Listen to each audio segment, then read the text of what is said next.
Chris and Abel for their Dynasty is what this called? Yeah. Yeah.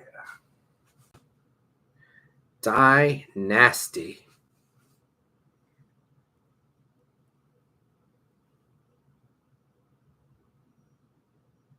That's good.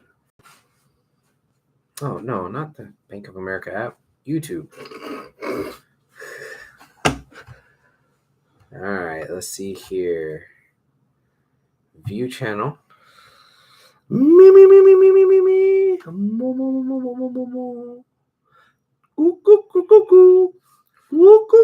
the fuck is wrong with you? Testing my voice, man.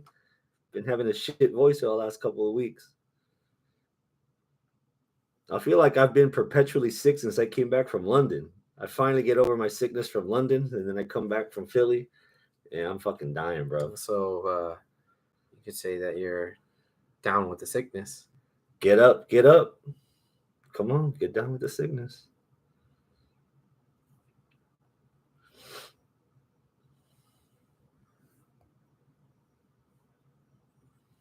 I'm at 58 battery life, bro, so we're suffering together. All right. But you know what? This might not be a long episode. Okay.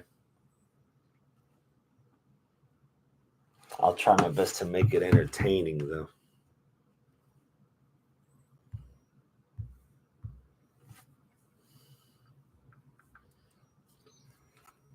AEW Dynasty.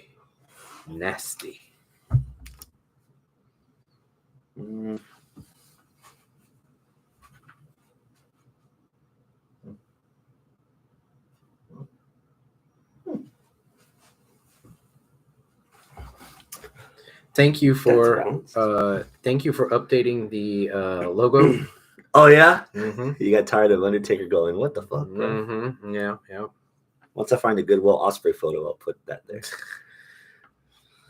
All right, we're on. Live from the landing strip in Houston, Texas, is the 443rd edition of Houston Wrestling Radio. This is Abel. This is Chris, bruv. Bruv. What up, bro? Hey, bruv. If you're watching us live, thank you so much. Log into your YouTube account, your Google account. That way you could chat along with us in the live chat, and I'll have it pulled up here on the old handy dandy smartphone, and I'll see what you say, and I'll try to involve you as best as I can in the show. If you're not watching this live, that's okay. You can still interact with us on Facebook, facebook.com/Houston Wrestling Radio, or just drop a comment down below. Down where? Down here. Hey.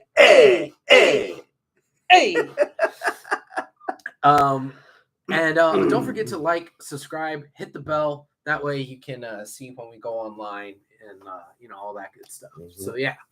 All right, Cristobal. It's gonna be hard to top last Saturday's episode because we went over all the come down of WrestleMania weekend. Yeah, that's right. So you would think that we don't have a lot to talk about. Right. So tell me what happened with Rhea Ripley. I don't know what happened with Rhea Ripley. Oh crap! What? So you're oblivious to this. I guess so. The Raw after Mania, Rhea Ripley got attacked by Liv Morgan. Did you remember that segment? Yeah, I watched that. Yeah. Ripley hurt herself. She's out 3 to 4 months. Legit? This Monday, they're crowning a new women's world heavyweight champion. Serious? Yes, neta, no cap. For real? Yeah. Wow. So she legit got hurt? Yeah. Something in her shoulder. She's out for 3 to 4 months. Fuck. All right. Bad news or good for booking? Bad news, man. Rhea's over like Rover. I don't think anyone else was as over as Rhea. Okay. Let me put it to you this way. Is there anyone on the main roster, either Raw or SmackDown, that you would think is worthy of taking the belt off of Rhea Ripley? No. Not this soon, not without build, not without gravitas. You have the storyline with Ripley injuring Liv. Right. which was the reason why Liv was on the shelf. Right. So Liv came back, assuming Ripley didn't get hurt in this backstage altercation. Yeah. You have storyline. You have a level, not too high, but you have a level of gravitas. Yes. You don't see Morgan taking the belt from Rhea Ripley? Well, first off, if it was not taking it Backlash? from. Well, okay. If it was Backlash, Which is in 2 or 3 weeks? No. In Lyon, France? No. Pourquoi? No. I like Liv. I think Liv versus Rhea feud could be good. When Liv attacked Rhea, I was like, okay, cool. This is week number 1 of a pretty good build. And then week number 2, she gets the belt. Off of an injury from winning a... What are they doing? A tournament? Yeah. Nah, that ain't it, bro. So now with Rhea out the picture... Who's worthy? No one. You haven't built anybody up to be worthy enough. Wasn't Big Time Bex. Wasn't any other girl. The only girl that you started building something with was Liv, and that's not sufficient enough right now. Let's break a wall here. Mm-hmm. We have a draft coming in a few weeks. Right? So let's say that there's SmackDown talent that's in this tournament. No. No one on SmackDown? No. No one. No. Okay. Smart guy. Who you got? Who? And I'm going to have this comment for the next couple of years at least. Okay. That belt is new. It has no gravitas. So you can give it to anybody and see if they can sink or swim. All right. They've been making an effort on SmackDown. Tiffany Stratton. Ding. Where's Dingy? Somewhere over there. Damn. Forgot to unpack that under the bamboo of wiring you had in that bag. Yeah. Tiffany Stratton. All right. Even if it's for the 3 months until Rhea comes back, she's got height. She's got a look. Mm-hmm. She's quite attractive. She also has a nice little physique. Yeah. She can go in the ring Mm-hmm. for the small stuff, for the small sample size that you've had of Tiffany Stratton. Yeah. Can you recall a bad Tiffany Stratton match? No. I've only seen like 3, but still. One live. Yeah. She could drop it back to Rhea when she comes back. She could, but that wasn't the question.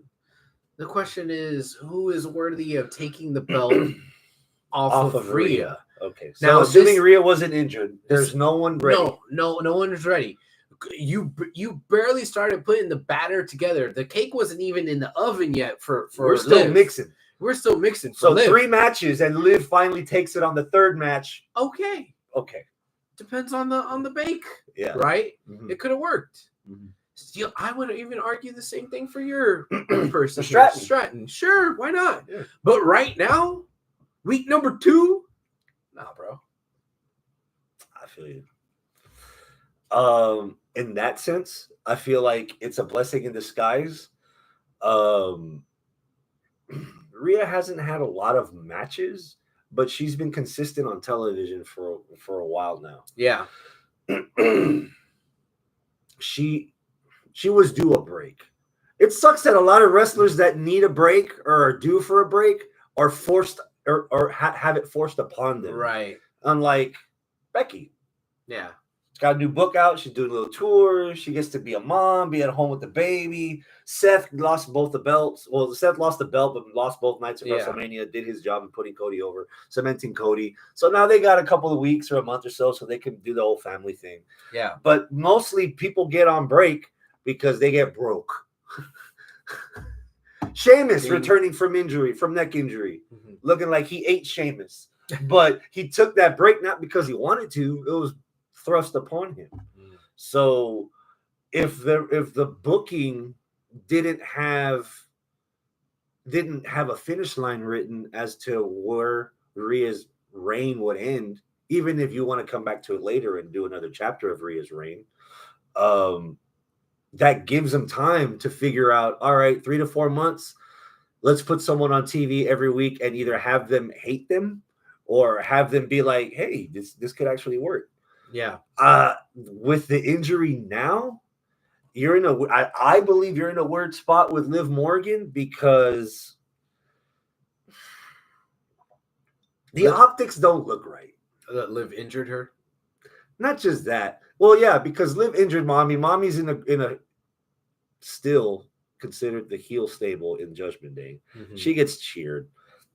She's out of injury, and they're tying the storyline. They're implicating Liv in the injury in the storyline, to where so we don't know if that's real life. We don't know if that's. We don't know if that was the moment when she got injured. Or if she got injured at WrestleMania. She could have been injured fucking working out. Yeah. Yeah. So in storyline they've implicated Liv in this injury. Okay. So you have Liv, 5 feet tall, $120. Snoo. And against Snoo, Liv is the heel? The same. I think that's the same issue we had WrestleMania 34, where Nia Jax was the babyface because she was being bullied by the big bad Alexa Bliss. Mm-hmm. I don't even think it reached the top rope. Yeah. And just something about the optics just was weird. And seeing Liv, who, what was it, 2 years ago, when the world said COVID was officially over and she won Money in the Bank, she was over like Rover. She took the belt from Rousey, like Rover. Mm-hmm. She was over before she got injured. And now we're supposed to buy her as a heel. We're supposed to buy her as the heel. I don't buy her as a heel. When she did what she did to Rhea, I was like, "Oh, this is going to be interesting." I wasn't like, "Oh, what a heel." I was like, "Oh, cool." In storyline, it's eye for an eye. Yeah. But at the same time, right now in this moment, a loud minority, Arnold included, hey man, Liv needs to be in the main event of WrestleMania. Liv needs to win Elimination Chamber. Liv's the number one. But all we see is that this little midget, the little Smurf, took big mommy from us for 3 or 4 months, and she hasn't lost a belt. So it's another situation where, are you gonna cheer Liv, or are you gonna boo Liv because we like mommy so much? Well, I could see that being the case if this was like a Ridge Holland situation, where Ridge took out Big E, because of his negligence or lack of skill, whatever you want to call it. I don't know if that's, or if it was just an honest fuck up on his end. Yeah, is that the case with Liv? I mean, we're not even sure if Liv was the one that really injured her real life, right? I mean, kayfabe, we're saying it is. Okay, cool, but is that really the case? I don't know. So maybe on my behalf, there's not that much vitriol. I mean, I know I just argued against Liv being the champ, but again, that wasn't the question. The question is who is worthy, not who's the belt going to fall to. Yeah. If the belt falls to Liv, you can make chicken salad out of chicken shit there. And that might be the best option, because I don't see anybody else on the Raw Women's roster. I don't see anybody else on the SmackDown roster that can fill mommy's shoes. A healthy Raquel Rodriguez, but I don't even think she's wrestling anymore. Who? Exactly. I don't even remember her anymore. That sucks, because I want to remember her. She's great. She's from fucking Texas, and she's, but second generation. What the fuck happened to her?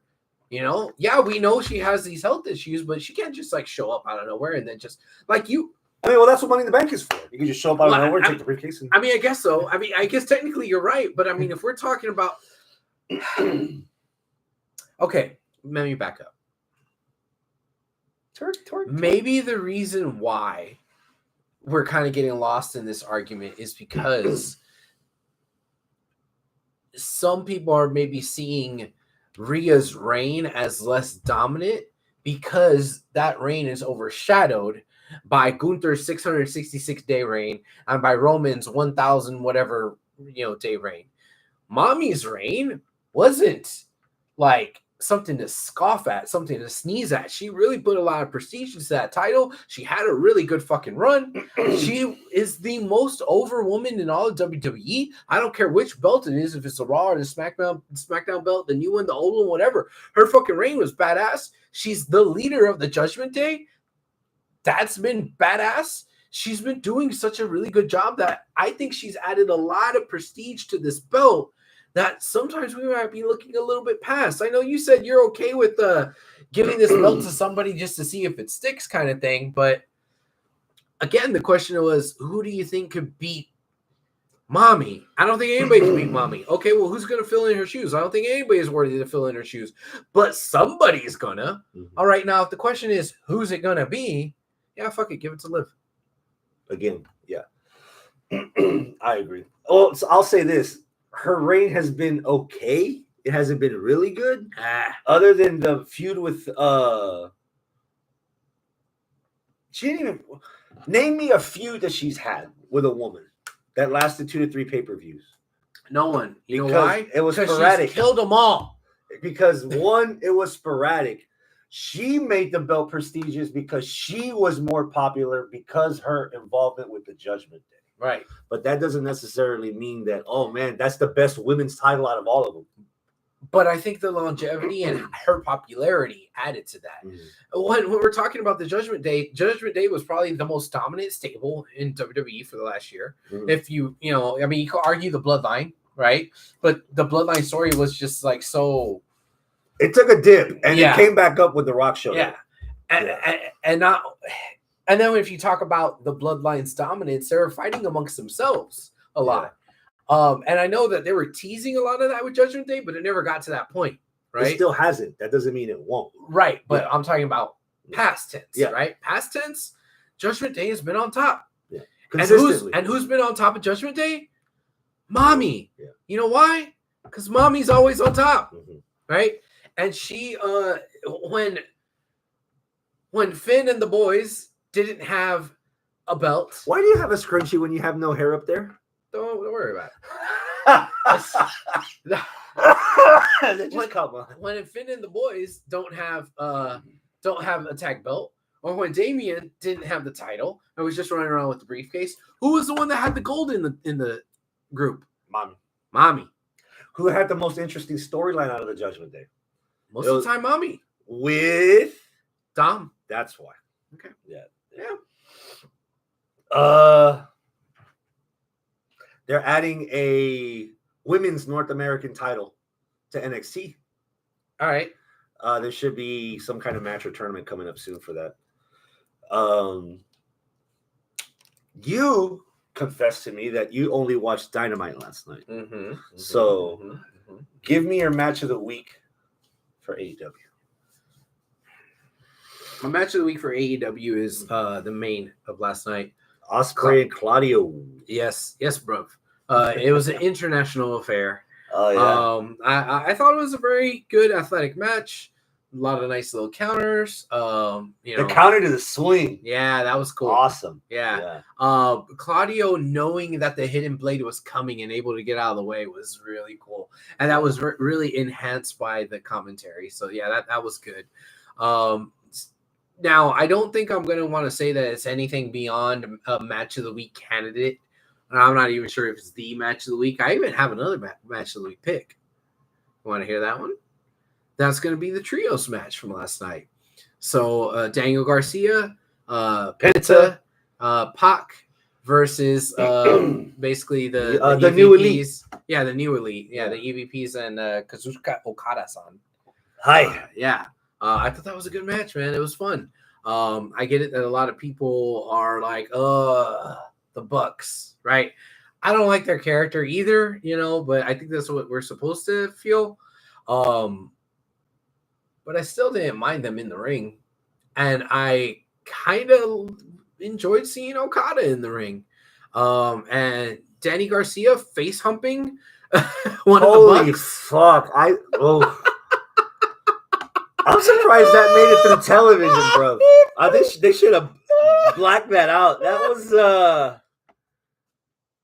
that one was for the LGBTQ community. Yeah. Remember when I was saying on a WrestleMania episode that I watched Effie's Big Gay Brunch? I was like, that was the gayest shit I ever seen. That was just like a quarter of a taste of. That was a sample. That was a sample. That's not even an appetizer. That's a taster. Yeah. That was a little teaser of what actually happened at Effie's Big Gay Brunch. So yeah, that's the kind of shit that was going on. But anyways, I thought that match was good. Penta though, he was too blue. Penta had too much goddamn blue on. Penta Azul. I couldn't focus my eyes on him, man. He was literally a blue blur. But no, I thought that was a fun match too. Ospreay and Claudio was damn good. Yeah,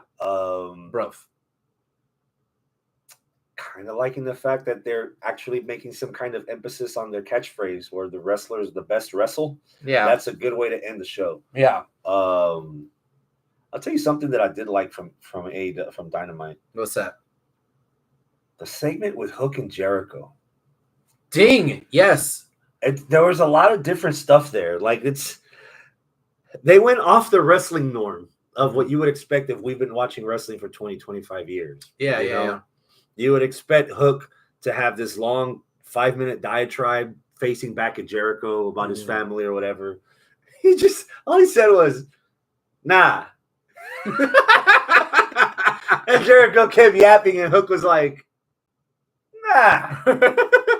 And then Jericho pushed down Taz, and again, as a wrestling fan that's been watching for 20 years, you'd expect Hook to bum rush him and just beat the ever-loving snot out of him. No. I love what Hook did. He just grabbed him by the scruff of the collar and is like, bro, you're about to get fucked up if you don't leave my ring now. I fucking loved that. Save the contact for the actual pay-per-view. Yeah. Which they're going to have. And we'll get there when we get to the prediction show. The part that I loved about that is he was claiming it as his ring. Yeah. Leave my ring. Oh shit, that's actually pretty cool. That's ballsy. Yeah, that was ballsy. And then when you look back, his record is like 70 and like 5 or something. He's got a pretty high record for him. He has claim to say that's his ring. Yeah, and like Jericho didn't turn around and sucker punch him when he had a chance. And he just walked out. And he's like, oh man. It was different, man. Yeah. It was different. Yeah. Taz, I think Taz did a pretty good job because, Taz was kind of there because Jericho wanted him there. And Taz was like, all right, I'll help you out. But again, the typical wrestling bullshit didn't happen where Taz was like bum rushing Jericho. Yeah. It was why are you talking shit about my son, bro? Yeah, exactly. He got pushed over and he's like, my knee. Yeah.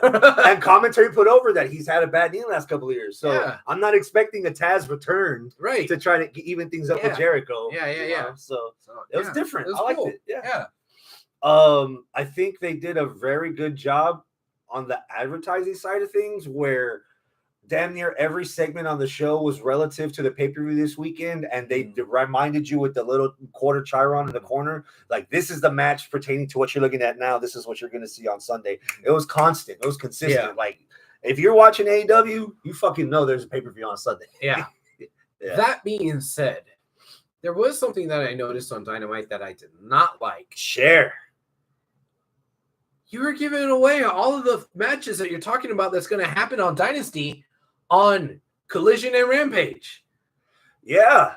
All of those matches are happening in some other minor change, slightly different configuration. That's also typical WWE of what you see of 6-man matches, 8-man matches, 10-man tags to preview everybody's stuff that's going on, and you have 20, 25 minutes to break down. I didn't see it advertised in this episode of Dynamite. They might not have that hour preview show that they normally do on a Friday or a Saturday before a pay-per-view to break everything down.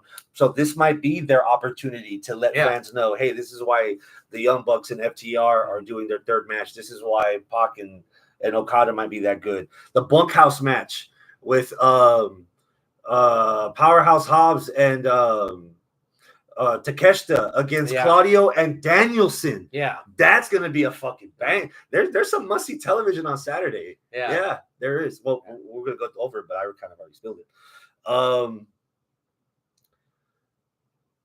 But, I mean, I kind of didn't like that because I felt like, well, why the hell do I need to watch a pay-per-view if I could just watch Rampage and Collision on one night together? Yeah. Right? That's like, a free pay-per-view. Yeah, that's like free preview. That's 3 hours. Yeah. And you have all the matches that are going and then we're getting 4.5 hours Sunday. It's like, come on, man. Don't make any sense. That's why you made plans on Sunday, because you got it for free on Saturday. Yeah, exactly. Yeah. I got plans on Saturday too. Raw on Monday. Oh, we're going back to Raw. Oh, okay. Gable. Oh, we're still talking about matches of the week. Sorry. Sami Zayn and Chad Gable main eventing Monday Night Raw in Sami Zayn's hometown. Yep. The match was really good. Yeah. Who won? Sami Zayn won. Okay. Chad Gable turned heel. Oh no! Right after the match was over, he went to the ring to hug his wife, and Chad Gable was behind him, and he hugged Sammy, and he hugged him long enough to give him a suplex. A German turned heel, got shat on by everyone in Canada. Not in front of Khadijah. Yeah. Oh, poor Khadijah. That was a good match. Yeah. NXT. Mm-hmm. Noam Dar and Dijak put on a fucking banger, dude. Really? That shit was fun. Yeah. Dijak has been on a bit of a streak, man. He's been putting on some damn good matches, dude. It makes me want to go back because I still haven't had a chance to because of whether too much wrestling and wrestling television now and me not feeling well the last couple of days. I need to go back and watch that triple threat from Stand and Deliver on WrestleMania weekend with Josh Briggs, Dijak, and yes, you do. That was a good ass match. Yeah, I need to go back and watch that. The only struggle that we're going to be having for the foreseeable future is, I think I mentioned this the last time we recorded. I don't know what it's going to take to beat Cody and fucking Roman, at least for match of the year for WWE. There isn't anything storyline wise that comes close. Well, I would say, yet it's April, dude. Yeah, it's the fourth. But that's a 2-year story in the making, maybe 3-year story in the making, because it started with Cody and Seth when Cody returned at WrestleMania 38. It's still April. There could be something that happens. We don't know what, but I wouldn't be wringing my hands too much over it right now. You know, and if that does wind up being a match of the year, fuck it, it's match of the year. I don't know why you're worried, bro. Worry is not the word, but okay. Well, what's the word then? Observant. Observant. Okay. Yeah. Let's get some previews out of the way. All right. Tomorrow. SmackDown. Okay. LA Knight. Yeah. AJ Styles, #1 contender. The winner faces Cody in Lyon, France. Oh, Monsieur. Sacre bleu. Yes. Number. 1, 2, 3, 4, 5. 5. That's 7, right? No. Sept. 7. 6, 7, 8, 9, 10. Okay. 6 through 10. All right. 7. 7, güey. Okay, 7. I think it's gonna be a good match, but if it's somebody going up against Cody, pretty sure it's gonna be AJ. I'm thinking AJ too. I'm also at 7. I would like for it to be LA Knight, have a face versus face thing. Again, going back to what we were talking about last week, actually it was past weekend, right? What kind of reign is Cody going to have? Yeah. And is Cody just going to have a bunch of placeholder bangers against possible other baby faces that just like are respect matches? You know, if that's the case, I could see him doing that more with LA Knight than with AJ. But I think since AJ is a heel, it makes more sense that the heel is going to win it and face Cody. But I think that's why I'm at a 7 instead of like an 8 or a 9. You feel like it's already a given that it's AJ? I feel like it's a given that it's AJ. Yeah. I'd be very pleasantly surprised if it's LA Knight. I might be a little disappointed if it's LA Knight, and I'll tell you why. Why? He's already had a world title match, and he lost to Roman. Do you see LA Knight beating Cody in France? No. What does that do to LA Knight if he's 0-2 in title matches? What does that do to LA Knight if he's can't win the big one? If he can't even get to the title match? Well, Styles as a heel can find his way to take it from him. Okay. All right. Bailey did her first title defense is against Naomi. Okay. On SmackDown. Okay. What do you think? What number for that? 6.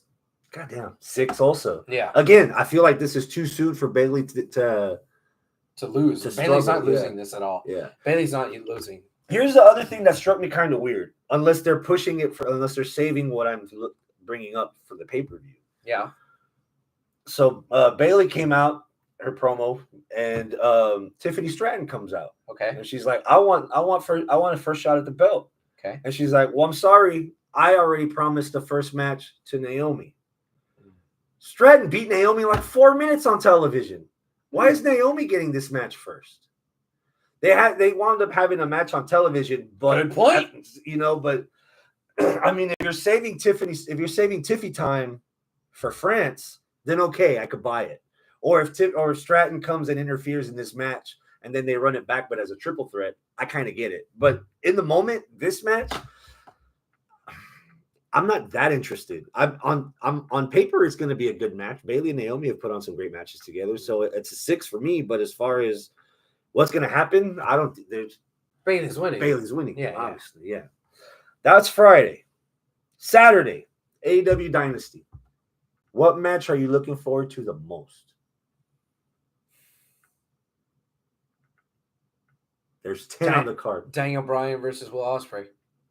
Give me a number. 10. I think it's going to be. It has the potential of replacing AEW's match of the year pick. Really? I think so. Okay. These two are just that good. Mm-hmm. These two could put on that much of a masterpiece in the ring. Is the story that strong? Is it that emotional? No. It's best wrestler in the world versus best wrestler in the world. Bryan Danielson, who's been going around wrestling everybody in the world just to have his, I'm guessing it's going to be his farewell tour, right? And he's just wrestling who the fuck he wants to wrestle. Cool. And he's been putting out banger after banger after banger after banger after banger. And Ospreay's been kind of doing the same thing. Banger, banger, banger, banger, banger. And now it's just like, okay, cool. Well, we got these two giant fucking cyclones in pro wrestling tearing it up all over everywhere. Oh, and they're about to run into each other. What's going to happen? So I that's the story. The story is simple. It's not emotional. It's not pull at the heartstrings. It's not finish the story. It's not, mega powers and this and that. But goddamn, the match bell to bell is going to be fucking great. I think there's a little more story to it than that. Well, let me just get to the end first, Tarantino style. I'm also at a 10 for this. This is worth buying the pay-per-view for. Fair. Alone. Yeah. One of the 3 matches worth buying the pay-per-view for alone. I think there is a lot more to it now after last night because they're making it kind of clear that we're headed towards a Don Callis family versus Blackpool Combat Club rivalry. Okay, fair. And the ending of last night really piqued my interest where after Ospreay beat Claudio, the Callis family came in and jumped Claudio. And right. Ospreay's like, what the fuck, bruv? Yeah. He did not partake in said beating. Mm-hmm. So when Moxley came out and they cleared the ring, Don Callis family is all flapping their gums towards Blackpool Combat Club. And Ospreay's walking out like, what the fuck? What are we doing here? We don't need to do this shit. What's going on? What are y'all doing? And leaving. I feel like there's a lot of possibilities that can come out of this match. Okay. One of them being a fucking long shot that BCC invite Ospreay into the club. Okay. Fair. And leave Callis because that's what the story's looking like. Ospreay is the good egg, the good apple around the rotten bunch. Yeah. And he doesn't want to get spoiled. Or maybe all that is a ruse because Ospreay as United Empire knows how to heal. Yeah. And he's just saving that salvo until the pay-per-view. Yeah. Or it could just be fucking flat and they just have the rest of a very banger wrestling match, and after that they're done. Yeah. On paper, I'm at a 10. Not sure if you've been keeping track. Right now, Ospreay has 2 matches on our match of the year list. Yes, he does. Brian from 2 different companies. Brian has 1 match of the year list currently that was dethroned by another match that he was also in. So they're both 2-2 right now as far as our list goes. Wow. Yeah, Danielson and Okada at Wrestle Kingdom got trumped by Danielson and Zack Sabre Jr. Mm-hmm. So those are the matches right now. Besides Roman and Cody, 2 Will Ospreays, 1 Brian Danielson. That's what we have right now. Yeah. We have a full ballot. Yeah, we do. So am I expecting this to be bad? In the ring, no. If anything's going to fuck it up, it's everyone else on the outside. Oh. And we'll see if they can keep their hands out and let them do their shit and then do whatever the fuck you want once the bell rings, or if they're actually going to use that as the catalyst to leave us wanting more that we never got an unfinished match between Ospreay and Danielson, and maybe we get that later on down the road. Yeah. So, who do you got winning? Well, that's the really hard question, isn't it? It's too easy for Ospreay to just plow through everyone, right? No, it's not too easy. But Brian lost to Okada. Brian lost to Sabre. Is his farewell tour going to be in a negative? man, I don't know, man. Do we do a 30-minute no contest? Would you be satisfied with a 30-minute no contest? Won't be Danielson's first one. He had a 30-minute no contest with Omega, and we were all about that one. I think I would be okay with it if it was a time limit draw. I think I'd be okay with it. Do I think that's what's going to happen? Probably not. But man, this is a tough call to make. But I'm going to go ahead and, despite everything you just said, I'm going to say that they're actually going to give it to Ospreay, and the reason why: older talent putting over the younger talent, passing over the torch. Now, while this isn't marketed as Danielson's a farewell tour, it's not officially his farewell tour. I have the feeling like it kind of low key is, and if it is, he's going to do what's right for wrestling, which is he announced it last over year. The young guys. He announced it at Wrestle Dream that this is going to be his last year, and he wants to do things his own way, and he picked his opponent. Yeah. So okay, that's how we got there. So he's going to put over the young guys, put over the people that can carry on his legacy, and I think Ospreay's one of those people that can carry on his legacy. So yeah, he's going to lay down for him.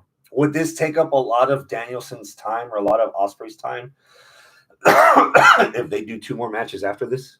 No. In fact, I would think that would be good for him, because why do we love Kenny Omega so much? Because in 2016, 2017, whatever it was, 16 through 18, he had the 4 matches with Okada. Yeah, he was having all those bangers, and I got that special feeling that the butterflies in my tum-tum, right? Whenever I knew that I was going to watch a Kenny Omega match, it was something special, and it was something like, oh God, this is good. I know this is going to be a banger. Fuck, this is going to be good. Yeah. I haven't had that feeling since 2018 for anybody until fucking Ospreay came onto the scene here this past year or two. Mm-hmm. Right now, I'm like, oh, Ospreay's gonna. Oh yeah, I'm ready for Ospreay. I'm ready, and it's funny because I used to reserve that feeling for Omega versus whoever at insert Japanese pay-per-view here. Mm-hmm. I'm having that feeling for weekly Wednesday shows for fucking Ospreay. Appointment viewing. Right. Like, fuck, dude. Ospreay versus Claudio was, to me, Omega versus Okada. The feeling, the anticipation, the feeling. So, yeah. I mean, obviously, I don't think it was that good, the end result, but that was still a fucking banger. I got this weird feeling that some kind of shenanigans from the Callis family is going to cause Ospreay to lose. That's fair. I've got Danielson winning this. Okay. I'll tell you a match that I'm looking forward to. Please. The main event. Mm-hmm. Whose house? Swerve's house. Versus Samoa Joe. All right. World title. Give me a number. 10. And that was synced up last night. Again, the promos between Joe, the promo with Swerve.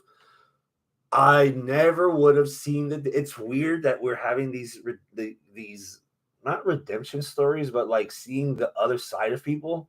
Yeah. Last week on SmackDown, Paul Heyman is kind of almost like a captive to Solo Sikoa. Yeah. And for a second, I'm like, poor Paul.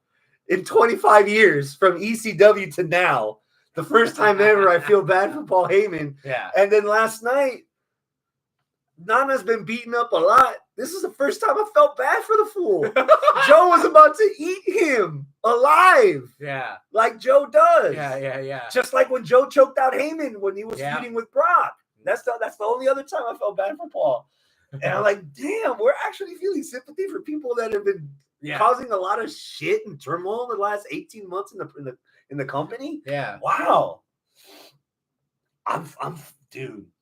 I'm glad they made the point that Joe legit took Swerve out this time. Yeah. Swerve in the promo in the beginning was like, no matter what you hit me with, I I'll keep get getting up. back up, get back up, until the point where that old Simpsons episode where Homer's a bum boxer and he's just sitting there and everybody's boxing and getting tired He's now. the rope-a-dope. And then Homer just goes, "Ugh." And that's how he's winning every time.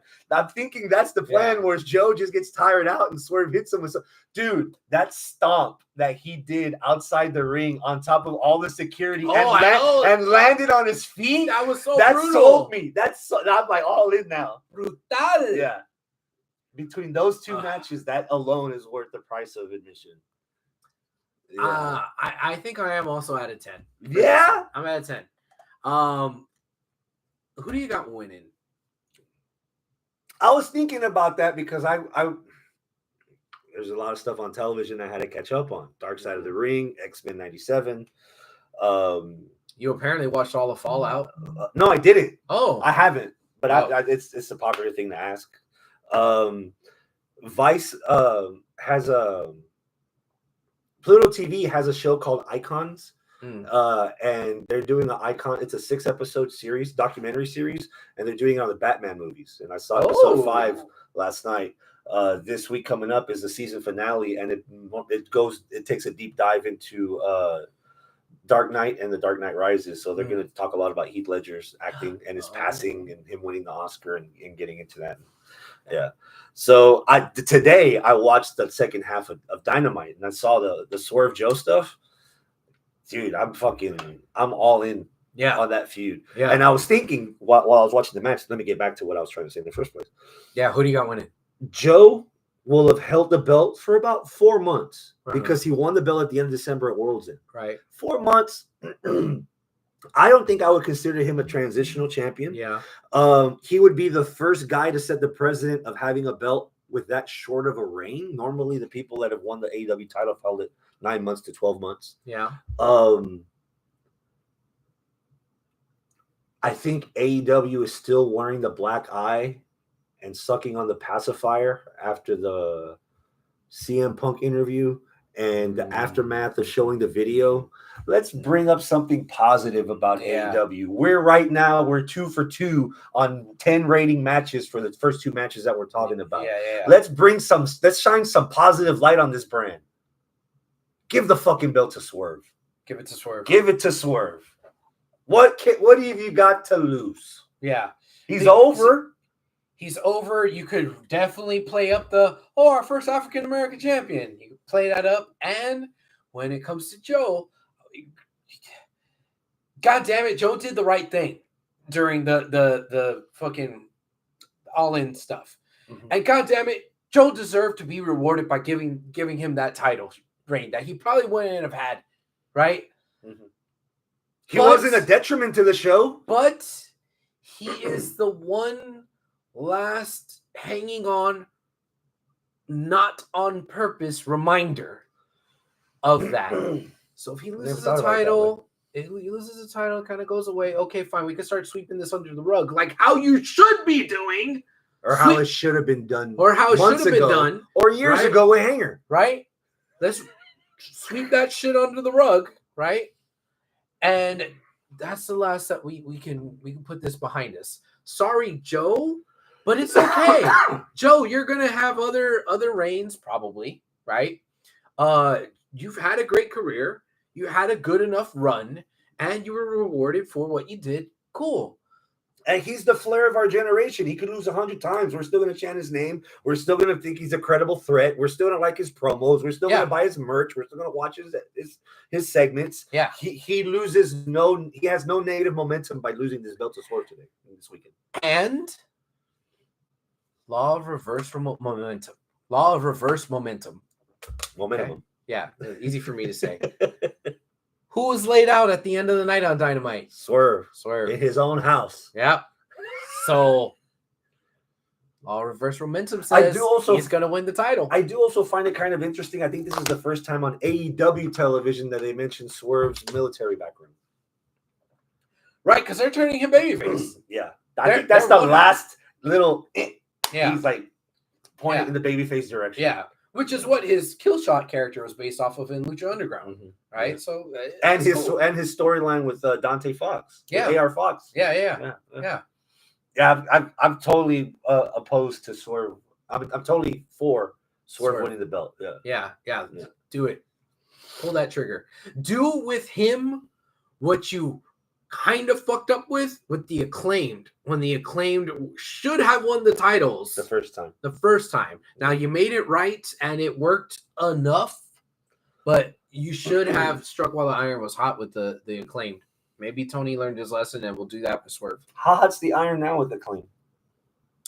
Not as hot, but I kind of want to see that unification match. Give me a number. 8. 8. Okay. The Bang Bang Gang versus Scissor Me Timbers. Yeah. To unify the Trios Championship and the 6-man titles. Unify that shit. I've been saying it needed to get unified. They're gonna unify it. Okay, cool. And the Bang Bang Gang and the Scissor Daddies, whatever you want to call them, they had a cool little storyline where they, were feuding, then they united, then they kind of put their stuff, and then they're split. Like I get it. It's a cute little story. Doesn't need to be a fucking 2-year finish a story kind of fucking ordeal, epic. But it's cute enough for me to give it a positive rating. We talked about the matches on Collision the night before being for free. This is on the pre-show, so you're also getting this for free. What? Yeah. This isn't on the main card of Dynasty? It's on the pre-show? Yep. What the fuck? I'm at a 6 only because... It's on the pre-show? No, because Billy put a fucking whooping on Jay White on Dynamite or on Collision a week or so ago. And that takes it down for you? And I'm like, what, how credible is fucking Jay White if he got whooped by a 60-year-old man? This isn't any 60-year-old man, though. The 1 in a million. The mold breaker. Yeah. Daddy ass. I get it. Hey, have you seen J-Lo recently? J-Lo's 57. Bruh, my bar is so low, I'd fuck you. Ding. And that's because I know you and like you. You're going to make me blush. Oh, my. You know how to make a girl feel welcome around here. Because this is all we're going to be doing. 6. Is Acclaim winning obvious? Yes. Fuck it. Acclaim's winning. Well, I don't know if it's obvious. I'm calling the Acclaim winning because of the feel goods, and they spent so much money on those scissor belts. But Tony Khan's been known to spend money frivolously, so maybe that's not that good of a reason. And okay, give the run to the heels. Put Bullet Club Gold back on the map. Maybe. But at this point, I think I want to see Jay do singles stuff again. I need him back in a title picture, especially now that there's an extra belt, singles belt. Okay. I'm picking the Acclaim. Okay. Yeah. Here's another 6-man match. Okay. Adam Copeland, Eddie Kingston, Mark Briscoe against the House of Black. Okay. 7.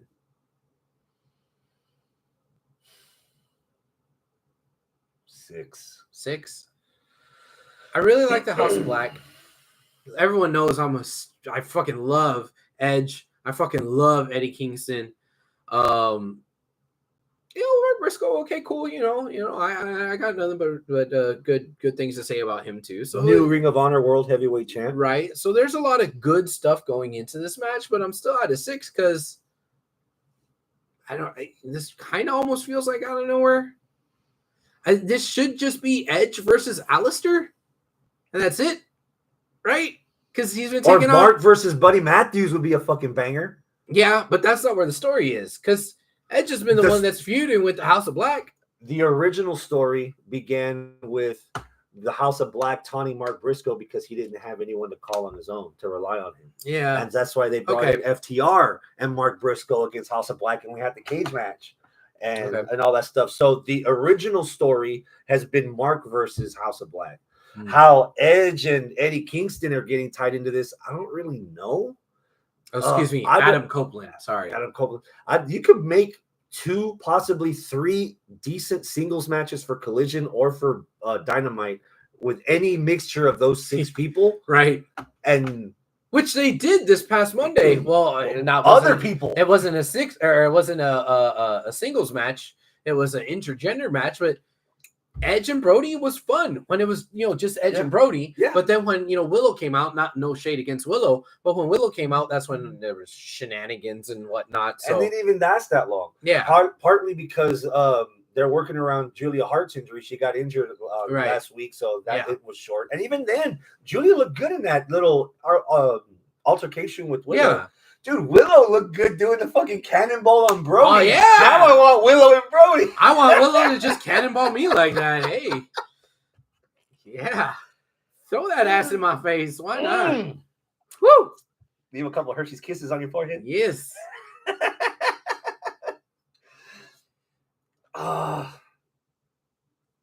House of Black could use the win.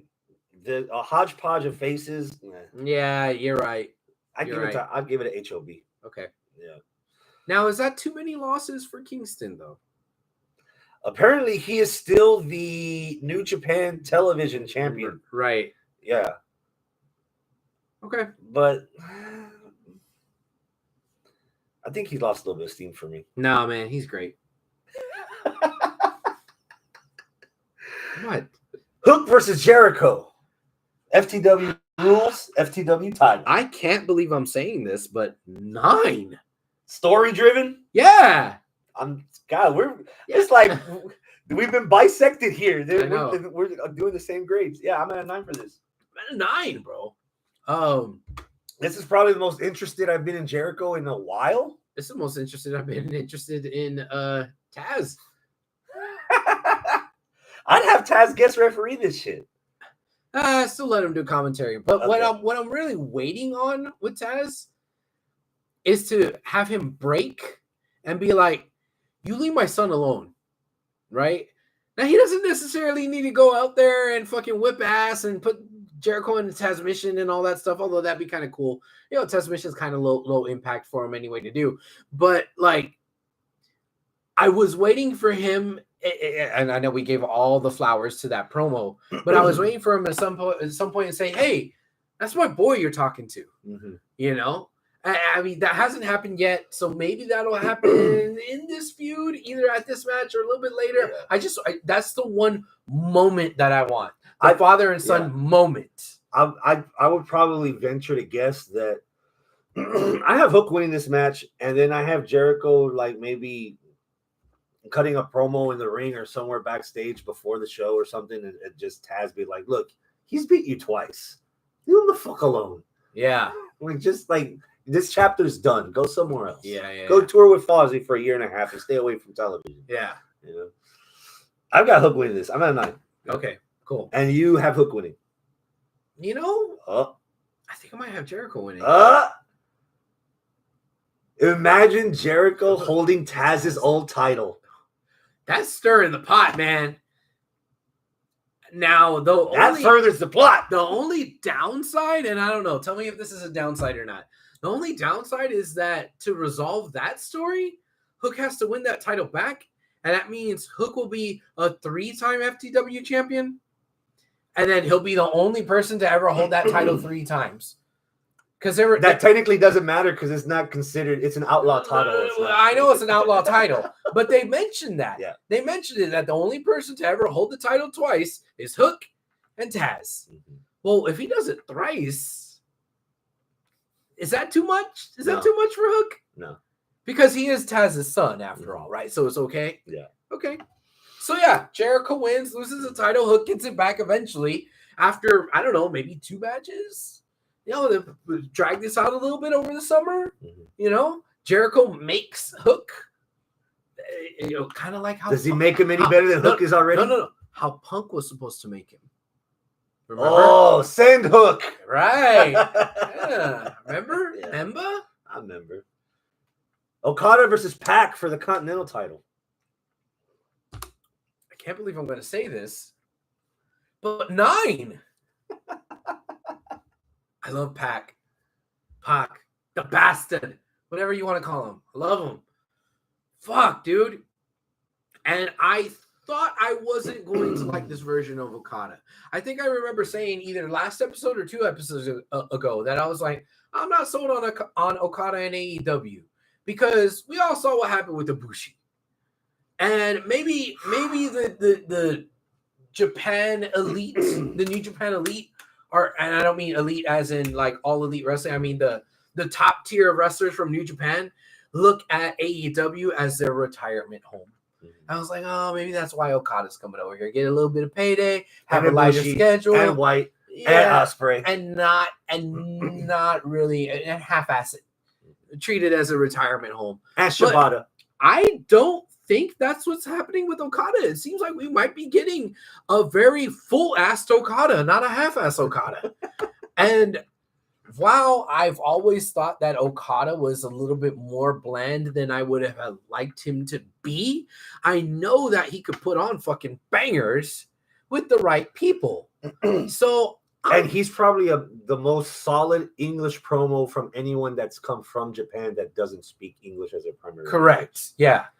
So I think Pac can be that person that could pull a banger out of him. Anytime that I watch Okada versus Tanahashi, I'm sorry, Jaime and anybody else, Hector, I'm sorry, those matches were boring. But Okada versus Omega was kind of cool. I think Okada versus Pac could be kind of cool. Okada versus Cody was actually good. Yeah. Okada versus Jericho was actually I was about to say Okada versus Jericho wasn't that great. Compared to the Japanese people?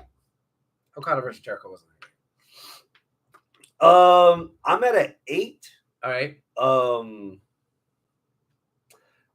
Part of me wants to be a bit of an asshole and say that we should have new matches with Okada because Okada versus Pac happened at the original All In 2017 or 2018. Did it? Yeah. I know because I was there for it. Oh. Yeah, Okada was making fun of, was it Okada or Pac or was it fucking Skrull? I think it was Skrull. I might be mistaken. I need to go back into my brain. Oh. It's a little foggy. Okay, because I didn't think this match happened, but I think it was Okada. I think it might have been Okada and Skrull instead of Okada versus Pac. Okay. I know, yeah. All right. So you're wrong. So I'm wrong. I'm at a 7. Okay. I'm at a 7. I needed more time for this. Okay. Maybe I'll be at an 8 or a 9 if I watch that match on Saturday, the 6-man. Okay. Pac and FTR against the Bucks and Okada 6-man tag. Yeah. That might be what gets me over the top. Okay. Yeah, so that might be it. Okay. Fair. God damn it. There's a lot of these champions that have just became champion, and I don't see them losing it. Okada's not losing the belt right now to Pac. No, definitely not. I've got Okada winning. Okay. What belt is that again?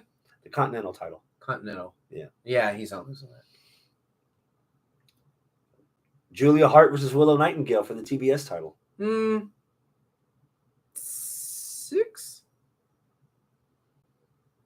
I'm at an 8. Really? I like this story. I like this feud. I would be a bit higher, and I don't say this to purposely piss Arnold off. I think Mercedes Moné is dragging it down a bit. I don't think she's necessary in this at all. I see why. You know, the match where she got injured versus Willow.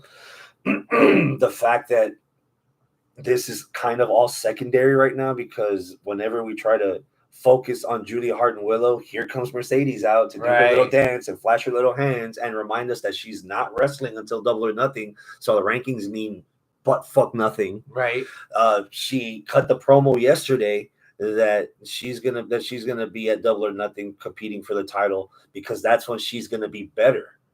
So you're telling me that you signed her just to be on television to cut promos that aren't completely connecting with people, to be on commentary where she's doing a bad job on commentary. That's her job. Oh, yeah.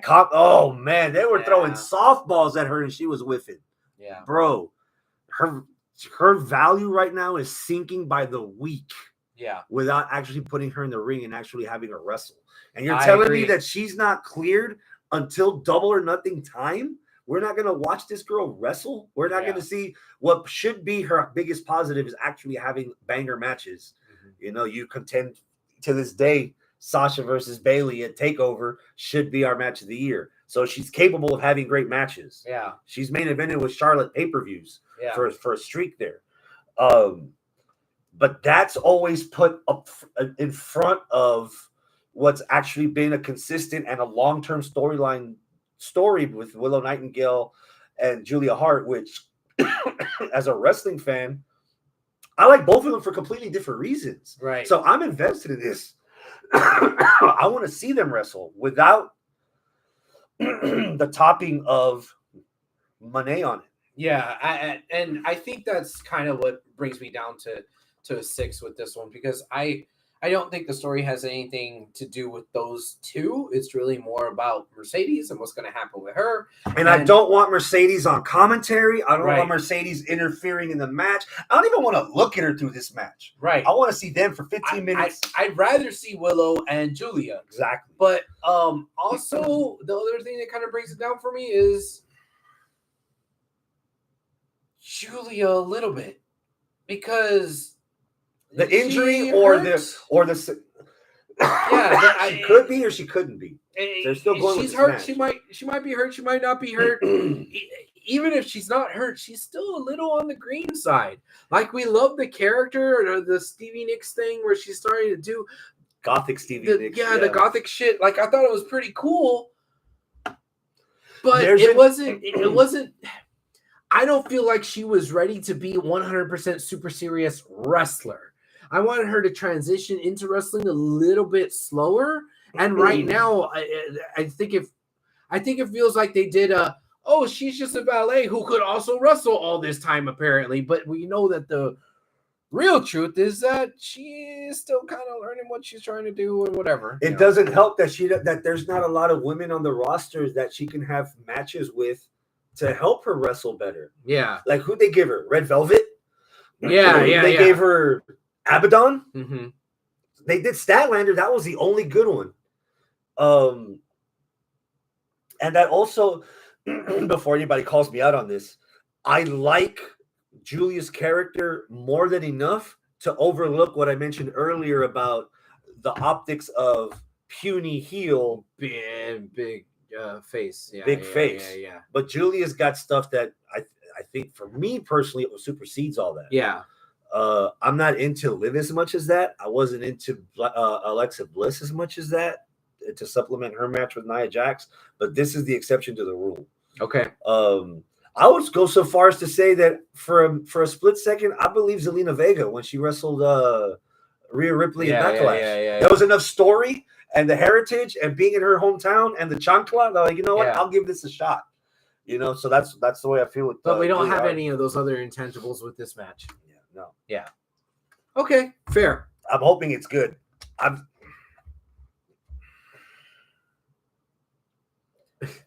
I would hate to see Mercedes in her first match take this belt from Julia, but Julia can learn a lot from Mercedes in the ring. Yeah. I would like a 2 or 3 match rivalry with them, and I would like Julia to at least beat her the first time. Don't just drop the belt like every other fucking person that comes in to a new company. They just put everyone else over them. But as of now, I'm looking forward to this match. I got Julia winning it. Maybe some Sky Blue interference. Yeah. Maybe they're still teasing. No, Julia's not winning this. No. We're running back Willow and Mercedes. Yeah. And it's going to be for a belt. Yeah. Yeah. Or a triple threat? No. So you got Julia Dunzo. At least with this run, right? She's still probably going to continue to wrestle a little bit. I hope maybe they pull it back a little on her wrestling, but it's okay because she needs reps, right? That's all she needs. Same thing with Jade. Jade was greener than dog shit, but she wound up being, I don't want to say she's a great wrestler. She had attributes that made her better than what she really was. Right. She went from being a complete dog shit wrestler to, all right, she can hold herself in the ring. She can hang in the ring. Now, she's not the reason why we like Jade isn't because she's a good wrestler. It's because the aesthetics and the presentation and the attitude, and she's that bitch. Enigmatic, you know? Yeah. So she could get away with not being as good in between the bells, right? She got up to being good enough. She went from being bad to good enough. And that's kind of where I feel like Julia is in the ring. She was like bad to almost good enough. She's not good enough yet. So if she were to lose this belt, it's fine. Give her more reps so that she can get up to good enough to where with the right people, so that where this character can carry her the rest of the way, which a lot of people will argue is what happened to The Rock years ago. I remember the online chat rooms where people were upset that this was getting main event pushes because they're like, he doesn't know how to wrestle. He only has 2 moves, blah, blah, blah, this and that. And you know what? They were kind of right. The only reason why he added a sharpshooter to his repertoire is because people were saying that he can't wrestle. So it's like, okay, well, I'm going to do a technical move. And the technical move he started using was a fucking sharpshooter to prove the haters wrong. Yeah.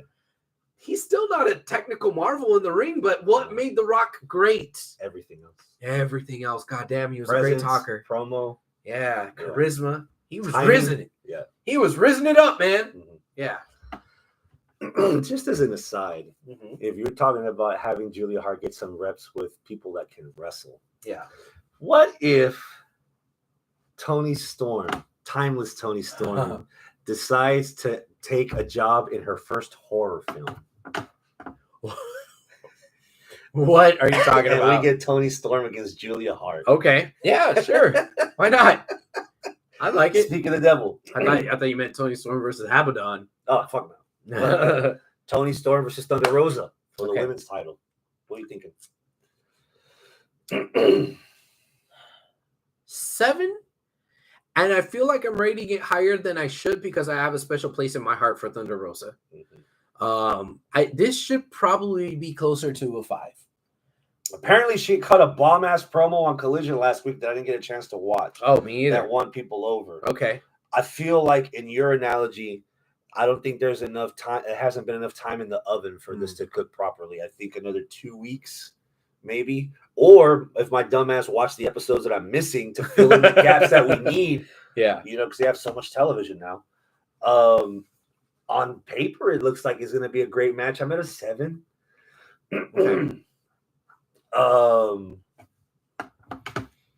I wish I could be higher because I feel like I didn't get the importance of Thunder Rosa being back. She never got pinned for the belt. Right. No, I understand that part, but I feel like I didn't get the pop in circumstance of her comeback. Right? She just showed up one day. Yeah, and they're like, "Oh, okay, she's back. Shot. Hey, she's back. Here's a shot." Yeah. There's a fucking spot right here. I can't get to. Sorry. We'll hit that after hours. Hi. Most of it's Tony Storm. I love the shit she's doing still. Of course. Yeah. I'm not over it yet. I still think it's too soon for Mariah May to make a fuck up that cost Tony Storm the match. I think I'm envisioning Mariah May versus Tony Storm at All in London. Okay. And it's too soon for the fuck ups to happen. I've got Tony Storm winning. Okay. Yeah. Yeah, Tony Storm's gonna retain.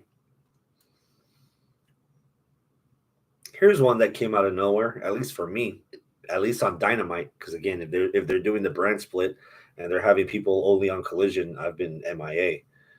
Roderick Strong's defending the international title against Kyle O'Reilly. Yeah, man. This I would want to be at a 10. I would want to be at a 10. Yeah, me too. It's not like we haven't seen it before. Yeah, and there's history there. The long friendship between them two, you know, running in the same circles, whether it's the Kingdom or the Undisputed Era or whatever you want to, you know, from multiple fucking promotions too. This is like a Bullet Club lieutenant versus another Bullet Club lieutenant, right? But I'm not feeling it right now. I should be at like a 9 or a 10, but I think I'm at a 7. I know that Between the Bells is going to be great. I'm at a 7. The thing that worries me a little bit, and I think worry is exaggerating, but I'm just the word I'm going to use. When O'Reilly had his debut match coming back from hiatus, Mm-hmm. I don't know if his what's the sickness that he has? It's on the tip of my tongue. He has diabetes. Type 1. Diabetes. Yeah. I don't know if his diabetes got worse during his time off, but his left arm is severely not as strong or not as full as his right arm. And once I noticed it, I couldn't stop noticing it. Huh. I don't know if Kyle's ready to be in this match. Is if he's ready to be back full time. Okay. I don't know if I want to watch this. Okay. I don't want to see something happen to him. And I'm tuned out because once they move, because Roderick Strong had the gimmick on Dynamite for months about Adam or Kyle, which was funny. It gave him an aspect to his character that he didn't have. He's rocking that porno mustache and the clear glasses. But somehow this got moved to fucking Rampage or Collision, and I haven't seen any of it. And I haven't seen last couple of weeks. I haven't seen any Undisputed Kingdom on Dynamite television at all. So I don't know where Wardlow is. Adam Cole, is he still alive? What the fuck's up with the Ring of Honor tag titles? When are we killing Ring of Honor as a brand and putting everybody on actual television instead of a paywall? I don't know if I already gave a number because it's already been like 2 minutes. I think you said 7. I just talked myself down to 5. Damn. Yeah. Okay. It's so fucking weird to say this because it's AEW. This might be my piss break. Damn. Woo. I want to see the women's matches more than this. I want to see the 6-man matches more than this. Roderick Strong versus Kyle O'Reilly is your piss break? Yeah. Yo, what? Where's the bell? Ding. Ding. Wow. Wow. Wow. Bruv, I don't know where that came from, but that came from somewhere honest. Who do you got winning? Roddy is not losing this belt to Kylo. Okay. No. And that's the other thing that kind of rubs me the wrong way. This doesn't need to be for a belt. The story with the friendship should be enough if you're prominently showing the friendship stuff there. It was enough before COVID. It was enough before NXT. It was enough in Ring of Honor. A part of me is sick of seeing all these people against each other. Move the fuck on.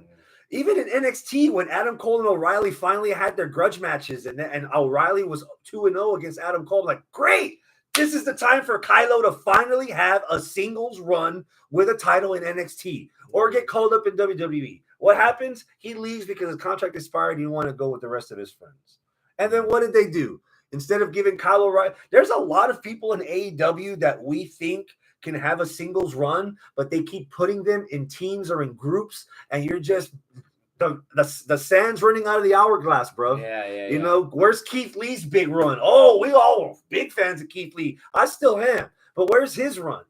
Yeah. You know, we're barely now getting the Swerve's run. When did we want Swerve to have his own singles run? Yeah, a while ago. You know, we barely got to MJF. When do we want MJF's singles run? You know, there's so much talent in AEW, and it's at times that it feels like you want to see other people rise up, and instead they're doing the same shit. Like, I've already seen Kyle O'Reilly versus Adam Cole versus Roderick Strong in my wrestling memory for 10 years. Yeah. Either as a group or in fighting against each other in the same group or in separate groups fighting each other. Yeah. They had great promos in Ring of Honor. Adam Cole, you're going to be sucking food through a fucking straw for weeks when I'm done with you, bruv. Like, that's been great shit. But goddamn, give me something new. Yeah. I'm not feeling that at all.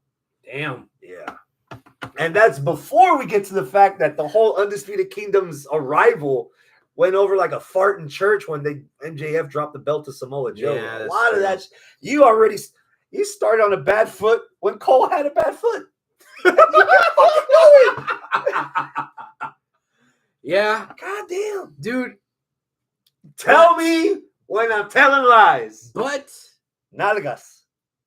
the match is gonna be pretty good. Match is gonna be fucking good. That's gonna be some good. That's gonna be some good wrestling. Yeah. Yeah, between the belts, that's gonna be some good wrestling. No, but I feel you on that. So who do you got winning? You got Roddy winning. I got Roddy because winning. it's for that belt, Yeah. right? I'm gonna, you know what? I'm gonna be bold. Give it to Kylo. Give it to Kylo. He just came back, make a splash, throw a belt on him, beat Roddy unexpectedly, because that's gonna be a short reign for Roddy. What the hell? Now the Undisputed Kingdom is turned upside down because of Kylo. All right, cool. Last match on the card that we haven't talked about yet. Okay. This is now a ladder match. Mm-hmm. The finals of the tag team tournament to crown a new tag team champion. Young Bucks. Well, I'll take it back. Matt and Nick Jackson. No. Matthew and Nicholas Jackson. Yes. Against FTR. Yeah. I want to sit here and say that I'm at like a 10 for this match. I want to. But I also don't want to. Why don't you want to? I have a bad taste in my mouth from we're going to air the footage of the backstage brawl between CM Punk and Jack Perry because that has something to do with this match. That shit had nothing to do with this match. But you shoehorned that in there so you could find an excuse to put that shit on TV when it had nothing to do with it. And it's making the Bucks look stupid on top of the fact that the Bucks on purpose are trying to make themselves look stupid and trying to garner heel heat with this stupid ass fucking gimmick. So, no, I want to be at a 10, but I can't. Medlin. What's up, Medlin? I got to be at like an 8.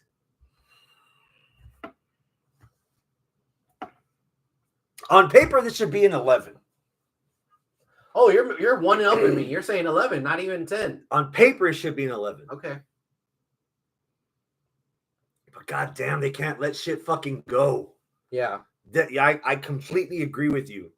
I did say on the last episode that we had, because the footage had already been aired, I thought it was a bit clever on how the footage impacted the Bucks' inability to focus enough to win the belts from FTR, which might have been why they didn't want to shake their hands, because the Bucks, now FTR is 2-1 on the Young Bucks. That was the rubber match. So I can suspend my disbelief enough on that. Oh, all right. But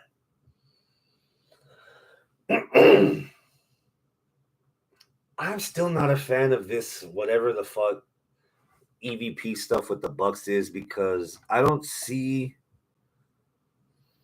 They talk a lot of shit as EVPs to make them relevant in the storyline, but they haven't done anything as EVP to be on the storyline. Did the Young Bucks decide to make this a ladder match, or did Tony Khan decide to make this a ladder match, or did FTR decide to make this a ladder match? You know, that's a good question. I'm not sure how that became a ladder match. I'm not sure how it became a ladder match either. If Medlin knows, chime in. I don't know how they made this. What have they done to like stack the odds against the other teams? You know, like I mentioned before. Oh, great, you're gonna have a tag team tournament. You know how to make the EVPs assholes? Automatically give them a bye to the finals. Yeah. That's how you solidify executive vice presidents that are fucking assholes. Yeah. But they went through the tournament like nothing, just like regular people. They didn't really do anything too out of the ordinary to win their matches. You know, I did chuckle a little bit with Matt on the mic during the 6-man tag, talking shit and doing like commentary in the ring. You know, for what it's worth, WrestleMania, The Rock told the referee in night 1, motherfucker, you count me, I'm gonna fire your bitch ass. Oh yeah. Yeah. What has the Young Bucks done on that level to throw their power around, to throw their weight around? What have they done? Evil VPs, as they were referred to on commentary. What have they haven't done that. All they've been is just annoying little shits. Yeah. And that's it. And then you remind us by, you know, with the footage. I was like, well, y'all haven't done anything to assert yourselves as that. Medlin says, I'm predicting that's how Jack interferes, and that's how they bring him back. Jack Perry interferes in this match. He got a pretty good pop in Chicago last week. Yeah, he did. Yeah, he's got some fans. That's the first superstar reaction I've seen out of Jack Perry since the whole thing. Since winning the tag titles as Jurassic Express. Yeah. Robert Medlin also says, am I seeing you on Record Store Day, fool? Possibly. If you guys are gonna do the raffle tickets where I gotta leave during lunch, I don't know. I'm definitely gonna try to be out on Record Store Day. There's a couple things I want. Splinter from Offspring is a damn good album, start to finish. Yeah, and they're releasing a picture disc for Record Store Day. Not a big fan of the picture disc, but I want that wax. Poppy's Eat EP is gonna be on wax for Record Store Day. The Spawn soundtrack, which I'm a huge fan of, is being re-released. And Dead by Sunrise, a side project from Chester Bennington from Linkin Park. Okay, yeah. That's the only album that they put out because of his untimely passing. But that album's pretty solid. And they have bonus tracks where it's a live acoustic show. And it's like 4 or 5 acoustic tracks. Those are the 4 things I'm looking for. And I think maybe a Noah Kahan album. I'm not sure. I will try to make it to Cactus, but if there's going to be a lot of hurdles in the way, I'm actually off this Saturday. So I'm going to find a way to try to get a couple things that I want. Cool. Last thing Robert says, Ospreay, Hobbs, Takeshita, and Swerve could be the new pillars of AEW if they're split up and given strong singles runs. Have we replaced the pillars? And are these good replacements?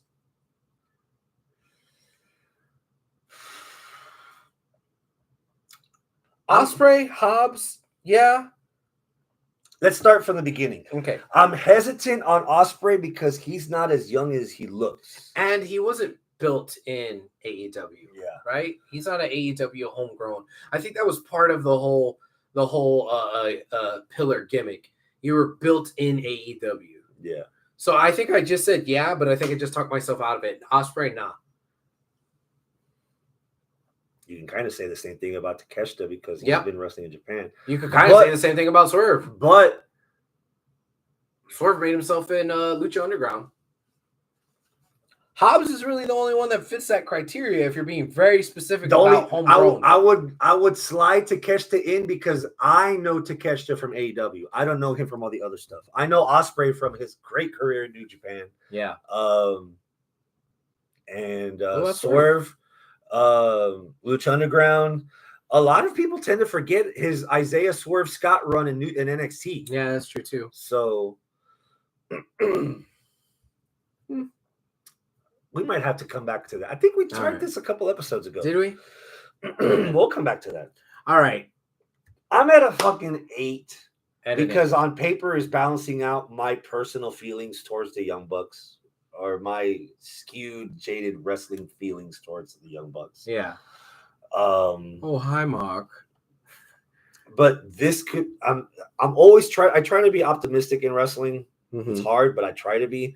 This could be the start of what we want. Maybe there's somebody, like you said, with Jack Perry. Maybe there's somebody back there that when FTR is about to win the match, someone raises the belts and they can't reach it. Yeah. And we see the EVPs throwing their weight around to curry things in their favor. Yeah. So that you can actually solidify their actual heel run as actual people with some sort of assertive power in the company.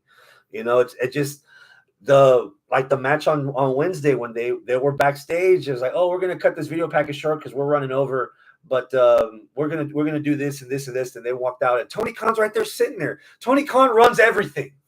He's above the Bucks, right? But he's just like, okay, yeah, hit the music, yeah, hey, like he, yeah, that was kind of weird, and yeah, those segments with him are just fucking weird. Like, I don't know.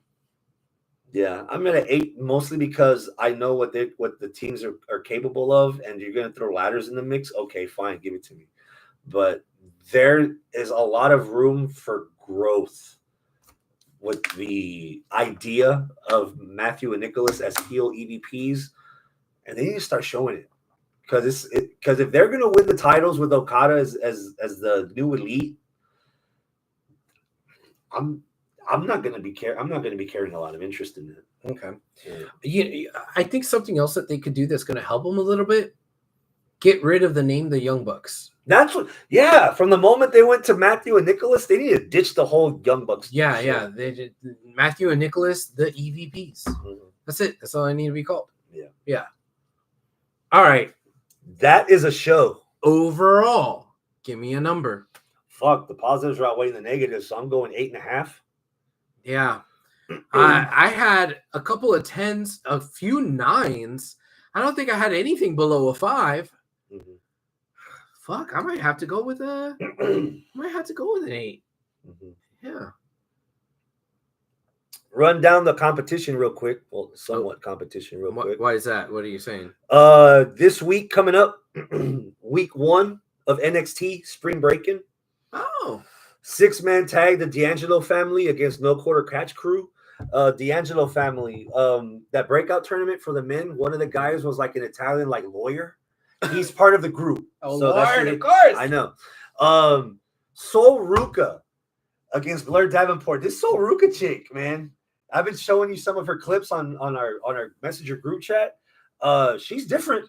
Yeah. She has a moveset that's different from most of the girls there. Almost the girl next door personality type also that kind of fits well. I'm digging her, and she's coming back from injury. All right. Roxy Perez, Taya Valkyrie, and Tatum Paxley. Triple threat for the women's title. Okay. And then Dragunov versus Trick Daddy for the men's title. If Trick loses, he's out of NXT. I'm at a 9 for that. I've got Dragunov winning because Trick will get kicked out. Because Trick's going to be in the draft. Trick will go in the draft. Is this before the draft? Yeah. Because I don't think, man, I had my reservations, bro. Dragunov is a great talent. I don't see him getting over on the main roster. I mean, he had that really great match with Shinsuke. Yeah. A lot of people were impressed. They thought it was a good match. Throw him in the mix with Sami Zayn, Chad Gable. Yeah. Not to be an asshole. Guys around his height. Yeah. But Rey Mysterio. Well, the Mexicans. Yeah, most of the Mexicans. And the Filipino one. Week 2. Oba Femi versus Ivar for the North American title. Hell yeah. It's been a short story, but it's been fucking good, man. And Ivar has been getting the best of Oba. And he's been impressing Oba. Oba gave him the shot. Axiom and Frazier tag teaming against the Authors of Pain. Okay. For the NXT tag titles. I'm at a 10 for this last match. Mm-hmm. Natalya versus Lola Vice, NXT Underground. Why are you at a 10 for this? The story's been actually pretty good with Lola Vice and Natalya. Lola Vice is becoming a good women's heel that you can boo until she starts shaking her ass and then you forget to boo. She can go. I like her style, her MMA like kickboxing kind of style. Yeah. I think it'll go well with Natty's Dungeon upbringing. Yeah. And it's NXT Underground, so there's no ropes. You're gonna have people around the ring like doing the old school like Raw Underground. It's a different aesthetic when you're seeing everything that you have on NXT, and you got ladder matches and cage matches, and then you come out of the gate with women's technical wrestling that has the like blood sport kind of feel. Yeah, you know, that stands out from everything else on the 2 weeks as a 2-week event. I'm looking forward to that the most. And I think I got Lola going over Natty again. It'll do her some good. All right, yeah, because they're building up. They're building up this future tournament for the NXT North American Women's title, and that'll make Lola Vice a really good contender. Maybe even win the fucking thing in the tournament. So having her beat Natty in this underground match might be the thing, the champagne bottle breaking on the boat, bon voyage kind of thing. Get her out there. Yeah. And then Monday on Raw, we have Awesome Truth defending the belts against DIY.